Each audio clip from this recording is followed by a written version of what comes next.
எங்களுக்கு அது முக்கியம், எங்களுக்கு அதை விட அது முக்கியம். 5 ஆளாயிப்போச்சு. பேரன்பு சான்ற பெருந்தகையீர், மிக மிக டென்ஷனுக்கு அப்புறம் அரங்கு மிளர்கிறது, மிக மகிழ்ச்சியாக இருக்கிறது.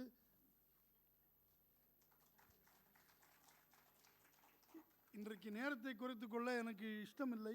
எனவே உடனடியாக சொற்பொழிவை துவங்கலாம் என்று நான் நினைக்கிறேன். பேராசிரியர் பெருந்தை அவர்கள் வந்து கலந்து கொண்டதே எனக்கு பெரும் மகிழ்ச்சி. சென்ற ஆண்டு அவர்கள் கேட்டாயோ தோழி என்ற தலைப்பில் பேசுகிற பொழுது ஒரு குறிப்பு சொன்னார்கள். அம்மானை 20 பாடல்களில் 19 பாடல்கள் பாடுதும் கான் அம்மானாய் என்று முடிகிறது. இந்த 16வது பாடல் மட்டும் கூறுதும் கான் அம்மானாய் என்று முடிகிறது. அதில் ஒரு செய்தி இருக்கிறது என்று சொன்னார்கள். நான் அவர்களை மிகவும் வேண்டி விரும்பி கேட்டுக்கொண்டு இந்த ஆண்டு அதனை பேசுங்கள் என்று சொன்னேன். அவர்களுக்கு நான் சொன்னது சரி என்று பட்டதோ இல்லையோ எனக்கு தெரியாது. ஆனால் அவர்களிடம் சொல்லிவிட்டேன், நீங்கள் பேசுவதானால் குருதும் கானமானை பேசுங்கள். சென்ற ஆண்டு சொன்னீர்கள், எவ்வளவு முடியுமோ அவ்வளவு சொல்லுங்கள் செய்தியை என்று வேண்டி கேட்டுக்கொண்டுள்ளேன். அவர்களும் ஏற்றுக்கொண்டுள்ளார்கள். முதலில் சற்று கடுமையாக நீங்கள் இன்னொரு சொற்பொழிவுக்கு ஏற்பாடு செய்யுங்கள் என்று சொன்னாலும் நாங்களும் எங்கள் நண்பர்களும் பலரும் அவர்களை வேண்டி வேண்டி விரும்பி கேட்டுக்கொண்டதற்கிணங்க இன்றைக்கு விழாவுக்கு வந்திருக்கிறார்கள். இனி நாளைக்கு நாளானைக்கு சனிக்கிழமை என்று திருவாசக மாநாட்டுக்கு செல்கிறார்கள். மற்ற அன்பர்கள் குறித்து கொள்ள வேண்டுகிறேன். 13ஆம் தேதி ஞாயிற்றுக்கிழமை என்று கோயிலூர் மடத்தில் திருமுறை விரிவுரை நடைபெறும். 4ஆம் திருமுறை விரிவுரை 13/7. கிட்டத்தட்ட 3 மாதங்களாக பேராசிரியர் அவர்களை சந்திக்க இயலாமல் தவிக்கின்ற பேரு உள்ளங்களுக்கு நான் மகிழ்ச்சியான செய்தி சொல்கிறேன். 13/7/2014 ஞாயிற்றுக்கிழமை என்று கோயிலூர் மடத்தில் திருமுறை விரிவுரை, 20/7/2014 அன்று ராஜா அண்ணாபுரம் முத்தையா பள்ளியில் திருவாசக விரிவுரை நடைபெறும். ஐயா அவர்களை நானும் கேட்டுவிட்டேன், அவர்கள் ஏற்றுக்கொண்டிருக்கிறார்கள். அம்மா அவர்கள் அங்கிருந்து என்னை முறைக்கிறார்கள். எனக்கு இருந்தாலும் நான் அதனை அனௌன்ஸ் செய்வது என்று முடிவு செய்துவிட்டு அனௌன்ஸ் செய்கிறேன். அவர்கள் 2 நாட்களும் ஏற்றுக்கொண்டிருக்கிறார்கள். இந்த மாதம் வருவார்கள். நாமெல்லாம் அவர்களை கண்டு ஆசி பெற்று மகிழ பெற வாய்ப்பு கிடைத்திருக்கிறது. ஐயா அவர்களை கூறுதுங்கானம்மானாய் என்ற தலைப்பில் பேச அழைக்கிறேன். நம்முடைய முன்னாள் சீஃப் செக்ரட்டரி அவர்கள் AM சுவாமிநாதன் ஐயா அவர்கள் வந்திருக்கிறார்கள். அது எனக்கு மிக பெருமையாகவும் மகிழ்ச்சியாகவும் இருக்கிறது. பல முறைகள் நடுவில் வந்துவிட்டு சென்று விடுவார்கள். இன்றைக்கு ஆண்டவன் கிருபையில் அவர்கள் இருக்கிறார்கள். அவர்கள் பேராசிரியர் பெருந்தை அவர்களுக்கு நம் சார்பில் பொன்னாடை பொருத்தி சிறப்பிக்க வேண்டும் என்று விரும்பி கேட்டுக்கொள்கிறேன்.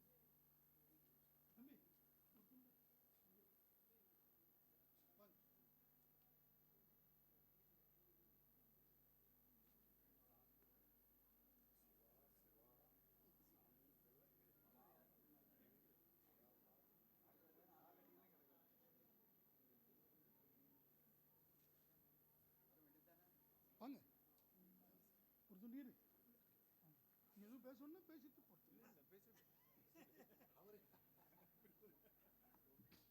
தென்னாடுடைய சிவனே போற்றி.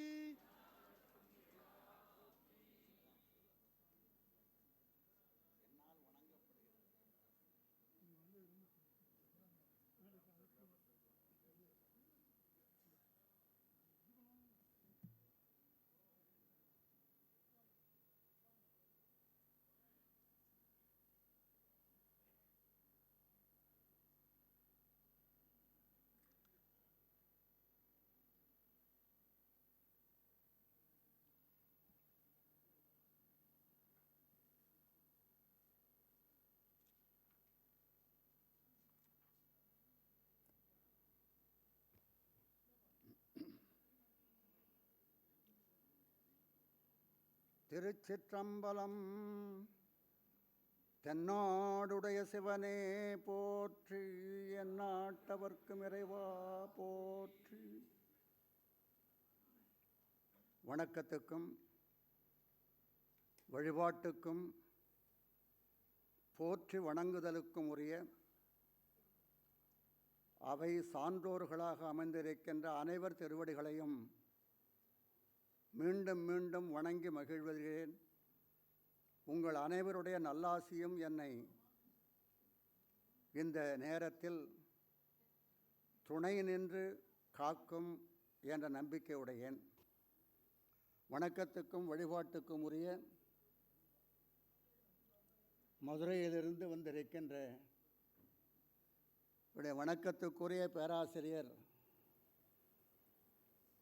சொக்கனையே சொக்க வைக்கும் மீனாட்சி சுந்தரனார். சோசோமி என்பதற்கு சொக்கனையே சொக்க வைக்கும் மீனாட்சி சுந்தரனார். அது மீனாட்சிக்கு பெருமையா மீனாட்சி சுந்தரத்துக்கு பெருமையான்னு தெரியாது. ஆண்டவிந்தடங்கிய கொள்கை சான்றோராக அமைந்திருக்கின்ற பெரு வணக்கத்திற்குரிய பேராசிரியர் சோசோமி அவர்கள் திருவடிகளை வணங்கிக் கொண்டு, வணக்கத்துக்குரிய மயிலம் கல்லூரியில் பேராசிரியராக இருந்த சோசோமி அவர்கள், நம்முடைய முத்தப்பன் அவர்களை நான் மீண்டும் வணங்கி மகிழ்கின்றேன். அடுத்து, பொதுவாக சோனா அறநிலை ஆண்டுதோறும் இந்த விழாவை மிகச் சிறப்பாக நடத்தி வருகிறார்கள். தொய்வு ஏற்படாமல் நாளும் இந்த விழா சிறந்து ஓங்குமேயானால், திருவாசகத்துக்கு என்றே ஒரு குடும்பம் சென்னையில் பணியாற்றுகிறது என்ற ஒரு பெருமை, அவர்களை ஊக்குவிக்கின்ற ஒரு துணை நிற்கின்ற சான்றோர்களாக நாம் எல்லாம் அமைந்திருப்பது அந்த குடும்பத்துக்குரிய பெரும் மகிழ்ச்சிக்குரிய செய்தியாகும்.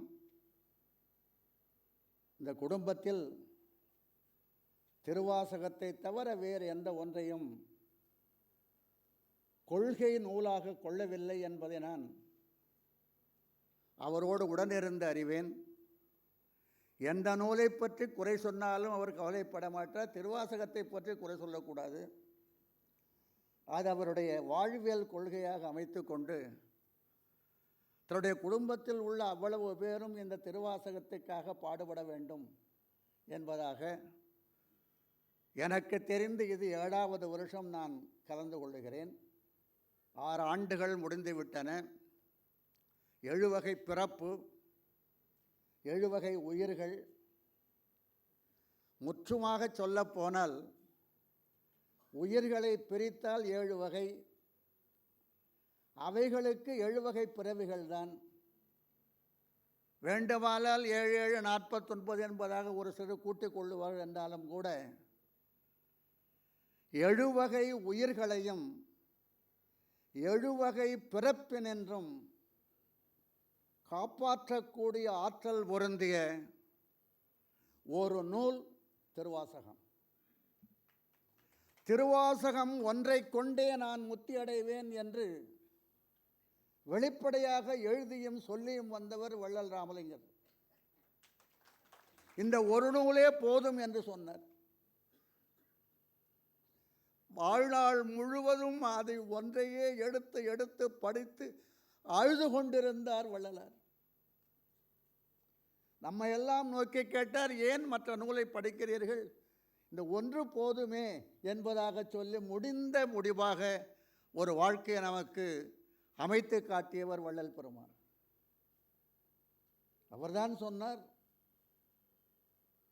திருவாசகத்திற்கு உருகாத அதெல்லாம் ஏற்கனவே வந்துவிட்ட பழமொழி என்றாலும் கூட வாழ்நாள் முழுதும் கையில் ஒரு பாட்டையாவது வைத்துக் கொள்ளுங்கள் போதும் என்பதாக சொல்லி திருவாசகத்துக்கு மிக உயர்வு தந்ததோடு அல்லாமல், நான் பெற்ற பெருவாழ்வு ஒன்று உண்டென்றால் அது திருவாசகத்தால் வந்தது என்று பலமுறை அமைத்து சொல்லியிருக்கிறார்.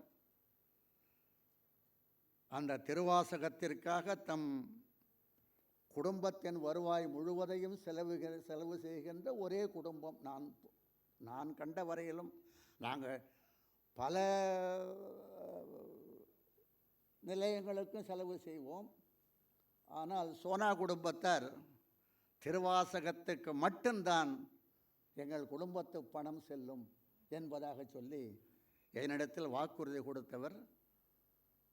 அதனாலேயே என் உடல்நிலை கொஞ்சம் சரியில்லாதிருந்த பொழுதும் கூட உங்களுடைய திருப்பணியை நான் மறுக்க முடியாது, உங்கள் திருப்பணியில் நான் கலந்து கொள்ளுகிறேன் என்பதாக சொல்லி உங்கள் முன் வந்து நிற்கின்ற பெரும்பேற்றை எனக்கு இன்றைக்கு அருளியது திருவாசகம்தான் என்பதாக சொல்லி எனக்கு அளித்த குறுகிய நேரத்தை ஒரு நிமிஷம் எவ்வளோ நேரம் பேசணும் நான்? நீங்கள் 6 மணி வரைக்கும் பேசுங்க. அவர்கள் சொல்லுகிற பொழுதே என்னிடம் சொல்லிவிட்டார்கள், கூறுதுங்கானமான முக்கிய செய்தியை சொல்லுகிறேன் என்று. அவர்கள் வந்ததே பெரிய செய்தி. ஒரு சிறு அறிவிப்பு. தேநீர் அருந்தாதவர்கள் சென்று அருந்தி வரலாம். தேநீர் வந்திருக்கிறது. யாரேனும் முன்னால் தேநீர் அருந்தவில்லைனால் மன்னித்துக் கொள்ளுங்கள், சற்று குறைவாக கொண்டு வந்து விட்டார்கள். இப்பொழுது வந்திருக்கிறது. தேநீர் அருந்தாதவர்கள் சென்று அருந்தி வருமாறு கேட்டுக்கொள்கிறேன். பிறகு அருணகிரிநாத சுவாமிகள் குரு பூஜை விழா 11/7/2014 வெள்ளிக்கிழமை என்று பாம்பன் சுவாமிகள் சமாதி நிலையம் திருவான்மையூரில் நடைபெறுகிறது. நம்முடைய சைவ சித்தாந்த பெருமன்ற தலைவர் சதானந்தம் அவர்கள் அதற்குரிய இதனை அனைவருக்கும் அனுப்பி கொண்டிருக்கிறார்கள். அன்பர்கள் கவனித்து சென்று வருமாறு கேட்டுக்கொள்கிறோம். நான் அவர்கள் கேட்டுக்கிறேன். நீங்கள் 1 மணி நேரம் பேசுகிறீங்களா? நீங்கள் பேசுங்க. 6:10 வரைக்கும் பேசுங்க. 6:10 வரைக்கும் 6:10 வரைக்கும் பேசுங்க.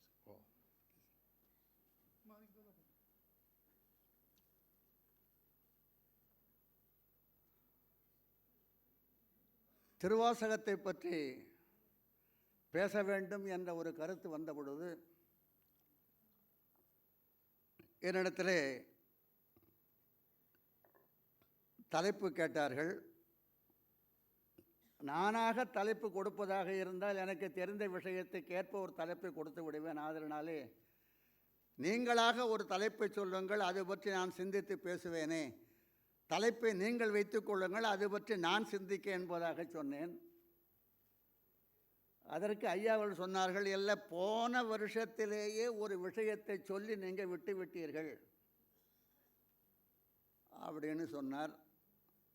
இது என்ன, இது நாம் எங்கேயோ மாட்டிக்கொண்டோமே என்பதாக நினைத்தேன். அவர் எந்த விஷயம் என்பதாக சொன்னால், அம்மானையிலே வருகின்ற ஒரு பாடல்.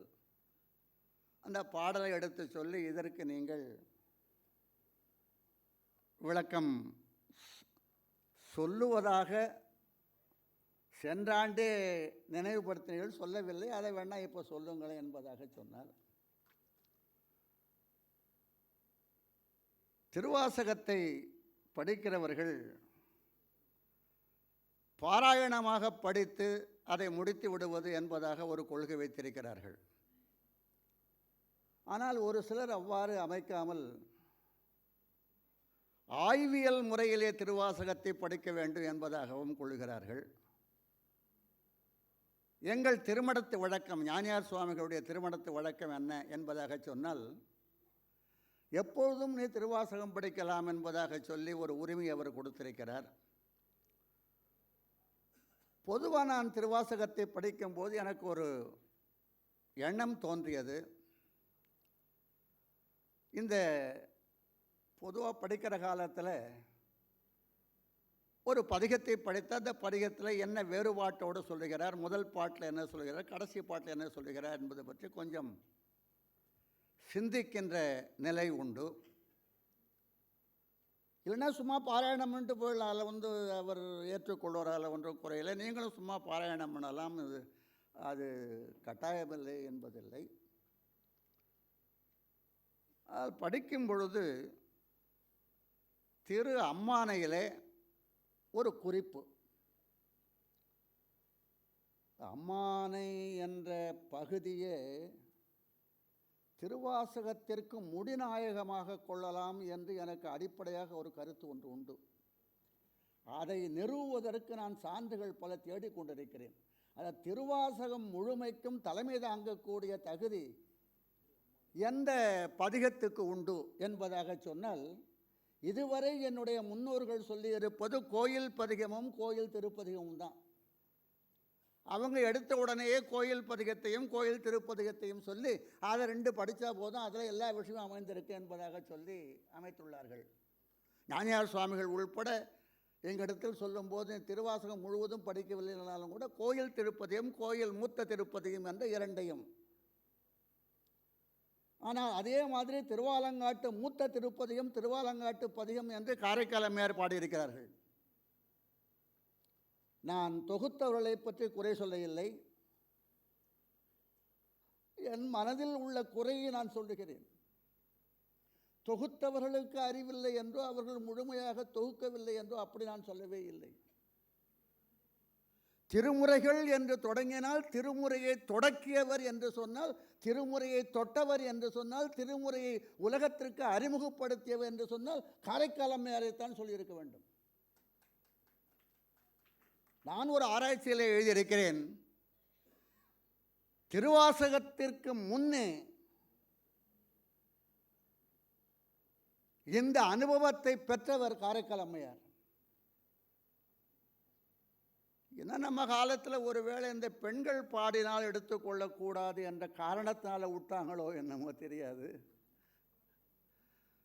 எனக்கு மிகவும் பிடித்த நிலை என்பதாக சொன்னால், இந்த கோயில் திருப்பதிகம், கோயில் மூத்த திருப்பதிகம் என்ற இரண்டிற்கும் மூலமாக சொன்னால் திருவாலங்காட்டு பதிகம் என்பதாக அம்மையார் பாடியிருக்கிறார்கள், காலத்தால் முற்பட்டவர்கள். ஆனால் நாம் இந்த தொகுத்தவர்களை பற்றி குறை சொல்லி கொண்டிருப்பதில் எந்த விதமான பயனும் இல்லை. அதன் பிறகு என்ன 11ஆம் திருமுறை திருமுருகாற்றுப்படையை கொண்டு வந்தது இணைத்திருக்கிறார்கள். அவர்களுக்கு வேண்டியதை சொருகி வைக்கிற மாதிரி அது அமைந்திருக்கிறத ஒழிய ஒரு அறிவு சார்ந்த நிலையை அதை அமைத்து சொல்ல வேண்டும் என்பதாக சொன்னால், காரைக்கால் அம்மையாருடைய பதிகத்தைத்தான் முதல் பதிகமாக கொள்ள வேண்டும். அண்மையில் கூட நான் ஒரு ஆராய்ச்சி அதை பற்றி செய்தி எழுதியிருக்கிறேன். காரைக்கால் அம்மையார் தான் முதலே அற்புத திருவந்தாதி போன நூல்களையும் திருவாலங்காட்டு மூத்த திருப்பதிகம், திருவாலங்காட்டு பதிகம் என்ற நிலைகளை எல்லாம் அனுபவத்திலே பாடியிருக்கிறார்கள். அதிலே ஒரு குறிப்பு, நடராச பெருமானை அவர்கள் எங்கே பார்த்தார்கள் என்ற குறிப்பு வரவே இல்லை. சிவனை பார்த்ததுண்டு, கைலாயத்துக்கு போகிறார்கள், சிவனை பார்க்கிறார்கள். அவர்கிட்ட கேட்குறாங்க, எங்கள் பெருமான் எங்கே என்று கேட்கிறார்கள். உங்கள் பெருமான் யார்? எங்கள் பெருமான் உலகத்தை எல்லாம் ஆட்டி வைத்து கொண்டு தானும் ஆடுகின்ற கூத்த பெருமான் எங்கே என்று கேட்கிறார். சிவன் சொல்லுகிறான், கூத்த பெருமான் எங்கு இல்லை. இன்றைக்கு எல்லாரும் கைலாயம் போகிறார்கள், என்ன பார்க்கிறார்கள். நான் கைலாயம் போகலை. அவங்க கூட என்கிட்ட கேட்டாங்க, நீங்கள் கைலாயம் வரீங்களான்னு கேட்டாங்க. நான் சொன்னேன், போனால் திரும்ப முடியாது, எனக்கு இன்னும் பற்று அதிகமாக இருக்கிறது, நான் எங்கே கைலாயத்துக்கு வர்றது, அதெல்லாம் முடியும். இல்லை கைலாயத்தை பார்த்து வந்துடுற ரொம்ப பேர் பார்த்துட்டு வராங்க. ஓஹோ, அந்த கைலாயம் போட்டிருக்கிறது.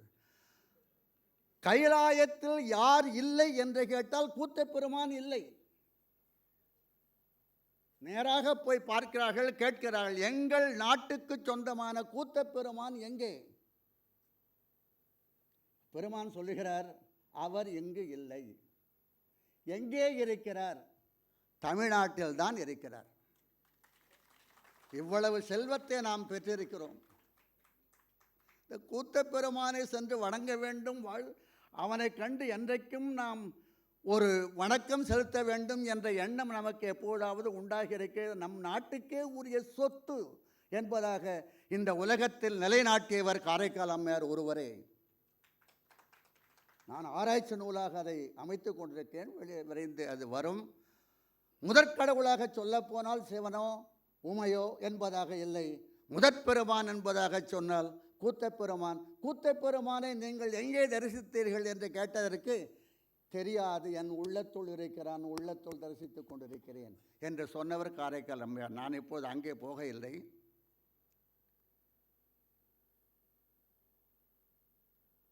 அது மாதிரி கூத்தப்பெருமானுடைய அளவில் பெருமையை இந்த உலகத்திற்கு எடுத்து கூறுகின்ற ஒரு தனி நூலாக விளங்குவது திருவாசகம் ஒன்றே.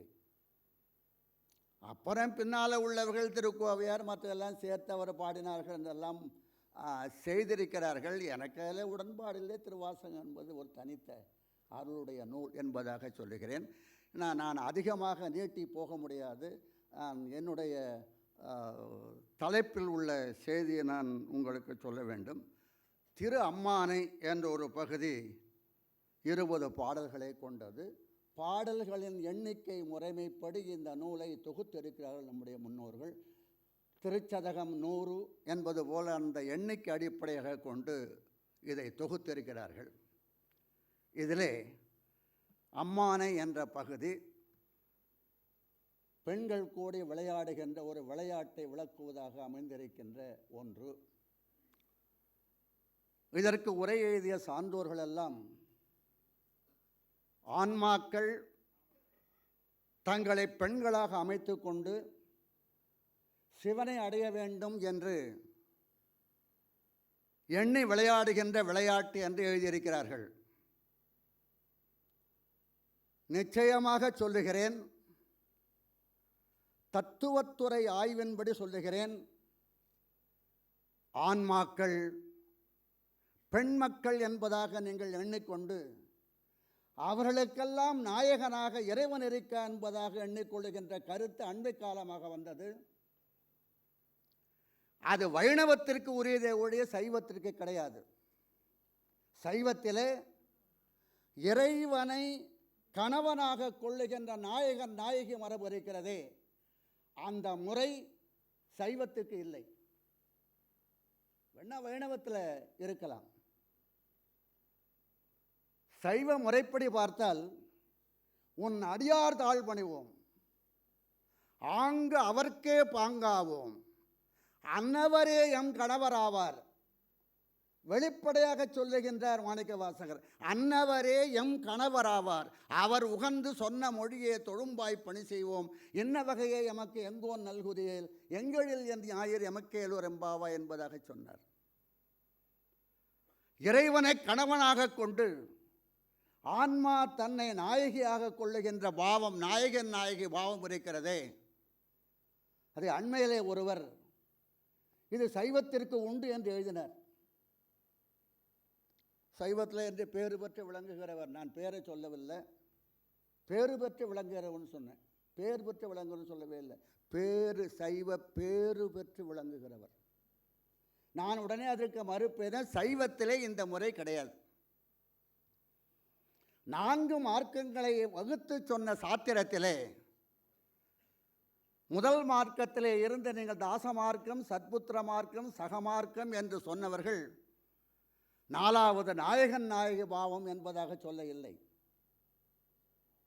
4வதாக வரும் பொழுது ஆண்டான் அடிமை திறம், அதுதான் முதல்ல 3லேயும் இருக்கிறது. இருந்தாலும் கூட சன்மார்க்கம் என்று சொல்லும்போது ஆண்டான் அடிமை திறம், என்றைக்கும் நீ ஆண்டவனாக உன் அடிமையாக நான் இருக்க வேண்டும், நான் மணப்பது என்று சொன்னால் சிவன் அடியவர்களைத்தான் மணப்பேன் என்று சொல்லுகின்ற உன் அடியார் தாழ் பணிவோம், ஆங்கு அவர்க்கே பாங்காவோம்.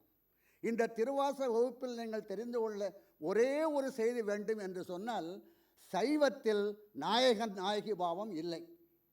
அது நமக்கு ஒன்றும் குறையில்லை. அதனால் அதில் போய் ஒட்டி கொண்டு அதைத்தான் சொல்ல வேண்டும் என்ற அவசியம் நமக்கு ஒன்றும் இல்லை. தத்துவ முறைப்படி பார்த்தால் இறைவனுக்கும் நமக்கும் உள்ள உறவு அடிமையாக இருக்கலாம், பிள்ளையாக இருக்கலாம், தோழனாக இருக்கலாம்.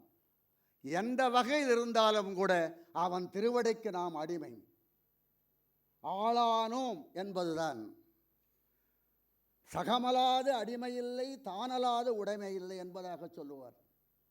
அதில் அடிமை, ஆண்டான் அடிமை திறம்தான் சைவத்திற்கு சொல்லப்பட்டதே ஒழிய நாயகன் நாயகி பாவத்தை எங்கேயும் கொண்டு வந்து யாரும் சேர்க்காதீர்கள் என்பதை உங்களுக்கு வலியுறுத்தி சொல்ல வேண்டிய காரணம் என்ன என்று கேட்டால், இடைப்பட்ட காலத்தில் நான் பட்ட அவஸ்தைகள் பல என்று பல பேர் கேட்டார்கள்.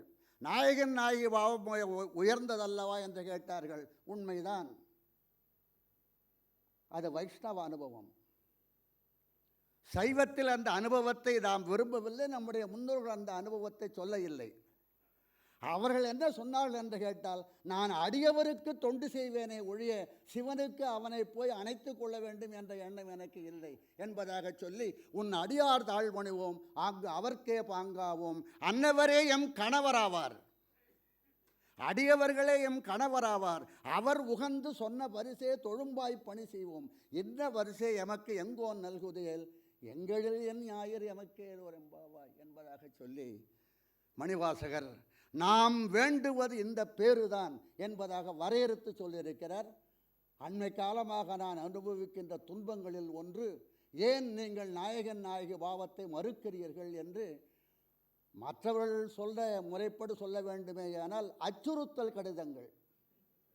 நான் என்ன அவ்வளவு பெரிய ஆளா, என்னை கொண்டு போட்டால் என்ன இப்போ யார் கேட்க போகிறாங்க? 2 பேர் வந்து பார்த்துட்டு போக போகிறாங்க, அவ்வளோதான். நான் வாழ்வது சைவத்திற்காக. நான் அதில் பிறந்திருக்கிறேன். இறைவன் என்னை சைவத்தில் பிறப்பித்திருக்கிறான். சைவத்தை நான் நன்றாக புரிந்து கொள்ள வேண்டும். புரிந்து கொண்டால்தான் இறைவன் திருவடிக்கு நான் அன்பு செய்ய முடியும். அப்படி நான் புரிந்து கொள்ள வேண்டும் என்று சொன்னால் அடியவருக்கு நான் என்னை ஆட்படுத்தி கொள்ள வேண்டுமே ஒழிய ஆண்டானே என் கணவனாக வர வேண்டும் என்பதில் எனக்கு எந்த விதமான ஆசையும் இல்லை. அவனை நான் கணவனாக அடைய வேண்டும் என்ற நிலை அமைந்திருந்தால் மணிவாசக பெருமானை விரும்பி சொல்லி இருப்பார் என்பதாக அந்த கருத்தை அத்துடன் நிறுத்திவிட்டு, அம்மானை பாட்டு வருவதற்கு காரணமே பெண்கள் கூட விளையாடுகின்ற விளையாட்டு. அதிலே கருத்து வேறுபாடுகள் உண்டு. 7 காய்களை வைத்து விளையாட வேண்டும் என்பதாக ஒரு கருத்து, வலிமை வாய்ந்த கருத்து. 7 காய்களை மேலே தூக்கி போட்டு கீழே வருகின்ற மாதிரி விளையாடுகின்ற ஒரு ஆட்டம். 7 பேர் சேர்ந்து விளையாடுவதும் உண்டு. இல்லை ஆள் குறைவு என்று சொன்னால் 2 பேர் 3 பேர் கூட. இந்த அண்மை காலத்தில் சீட்டாடுகின்ற இடத்துக்கு போனேன், கை குறையுதுன்னாங்க. எனக்கு 2 கை இருக்குது, சேர்த்து கொள்ளுங்கள். நீ எல்லாம் இங்கே வராது, வெளியில் போ. எனக்கு என்னையா குறை? எல்லாரும் மாதிரி தானே என்னையும் படைத்திருக்கிறாங்க இறைவன். நீ இந்த கையில் சேரக்கூடாது. கை என்பதற்கு செயல் என்று பொருள். கை என்று சொன்னாலே பொதுவாக சொன்ன செயல் தான் அர்த்தம். கால் என்று சொன்னால் ஊன்றுகின்ற நிலை. நீங்கள் எங்கேயாவது திருமுறைகளிலே கால் என்று தனித்து வருமேயானால் நீ ஊன்றி நிற்கின்ற நிலை இது என்பதை உணர்த்துவதற்காக அந்த சொல் அங்கே பயன்படுத்தப்படுகிறது. அதே மாதிரி கை என்பதாக சொன்னால் நீ இன்ன செயல் செய்ய வேண்டும், இன்ன செயலை புரிந்து கொள்ள வேண்டும் என்று சொல்லும் பொழுது கை என்பதாகிய ஒரு சொல்லை உபயோகப்படுத்துவது சைவ சமய மரபு என்பதை நீங்கள் தெரிந்து கொள்ள வேண்டும். அந்த பெண்கள் 7 பேர் உட்கார்ந்து இந்த விளையாட்டை ஆடுகிறார்கள். 7 காய்களை மேலே போட்டு ஆடுகிறார்கள். என்ன குறிப்பு என்று சொன்னால், நாம் பிறக்கக்கூடிய பிறவி 7 வகை பிறவிதான். அதை 7 பேர் இருப்பார்கள். 7 திரும்ப திரும்ப போய் வரும். சாத்திரத்திலே இப்போ நான் மனிதனாக பிறந்தவன், நாளைக்கு நான் செய்கின்ற தவறினாலே நாயாக பிறப்பேனா? அறம் ஒத்துக்கொள்கிறது, நீ நாய் போல் இருப்பாய் என்று ஒத்துக்கொள்கிறது. ஆனால் தத்துவம் ஒத்துக்கொள்ள இல்லை. நீ மனிதனாக வந்துவிட்டால் மனிதனிலேயே கீழ்மேல் என்பதாக சொல்லி வரலாமே ஒழிய உன்னை கீழ்ப்பிறப்புக்கு அனுப்புவதற்கு இறைவனுக்கும் ஆற்றல் இல்லை. அங்கேயே புடம் போட்டுத்தான் நம்மை கொண்டு வருகிறான். இந்த நிகழ்ச்சியை மணிவாசகர் சொல்லும்போது புல்லாகி பூடாய் புழுவாய் மரமாகி பல்விருகமாகி பறவையாய் பாம்பாகி அந்த முறையில் எடுத்து வைத்து சொல்லும் பொழுது, கல்லிலிருந்து நாம் வந்தோம் என்று சொல்லுகின்ற அந்த தொடக்கத்தை சொல்லுகின்றவர்கள், எல்லா பிறப்பும் பிறந்து இளைத்தேன் இளைத்தேன் என்று சொல்லுவதற்கு என்ன காரணம் என்று கேட்டால், எந்த உடம்பை எடுக்கிறேனோ அந்த உடம்பு எனக்கு கருவி. இந்த உடம்பு சொன்னால் இது இறைவன் எனக்கு கொடுத்த கருவி. இப்போது கட்டிங் பிளேயர், அதன் பிறகு அது மாதிரி கருவிகள்லாம் நிறைய வந்திருக்கின்றன. இன்ஜினியர்ஸ் எல்லாம் அந்த ஒரு பொட்டியை தூக்கிட்டு போகிறோம். என்ன பொட்டின்னு திறந்து காட்ட சொன்னால் உள்ளே எல்லாம் கருவிகளாகவே இருக்கும். அந்த மாதிரி கருவி இந்த உடம்பு. கருவிகள் நமக்கு பணி செய்ய வேண்டும், நாம் கருவிகளுக்கு பணி செய்யக்கூடாது. அதைத்தான் மணிவாசகர் முதலிலே திருத்தினார். எல்லா பிறப்பும் பிறந்த நான் எடுத்த உடம்புக்கு பணி செய்தேன். இந்த உடம்பு எனக்கு கருவி, இது எனக்கு பணி செய்ய வேண்டும். ஆனால் வாழ்க்கை எப்படி இருக்கு என்று கேட்டால், நான் இதற்கு பணி செய்கிறேன். கை நன்றாக இருக்க வேண்டும், இப்படி உட்கார்ந்தால் இடுப்பு வலிக்கும், அப்படி நாள் முழுவதும் நான் பணி செய்வது உடம்புக்காக. அதைத்தான் மணிவாசகர் சொன்னார், எல்லா பிறப்பிலேயும் நான் எடுத்த உடம்புக்கு பணி செய்தே கெட்டு போய்விட்டேன். உடம்பு எனக்கு பணி செய்ய வேண்டும், ஆனால் நான் உடம்புக்கு பணி செய்து கெட்டு போய்விட்டேன் என்று மாற்றி சொல்லி, உன் பொன்னடிகள் கண்ட இந்த சமயத்திலே இருந்து நான் அந்த தொழிலிருந்து விடுதலை பெற்று விட்டேன், இந்த உடம்பு எனக்கு பணி செய்ய ஆரம்பித்தது என்பதாக சிவபுராணத்திலே அமைத்து சொல்லுகிறார். இங்கே நான் சொல்ல வருகின்ற கருத்து, இந்த ஏழாங்காய் விளையாட்டிலே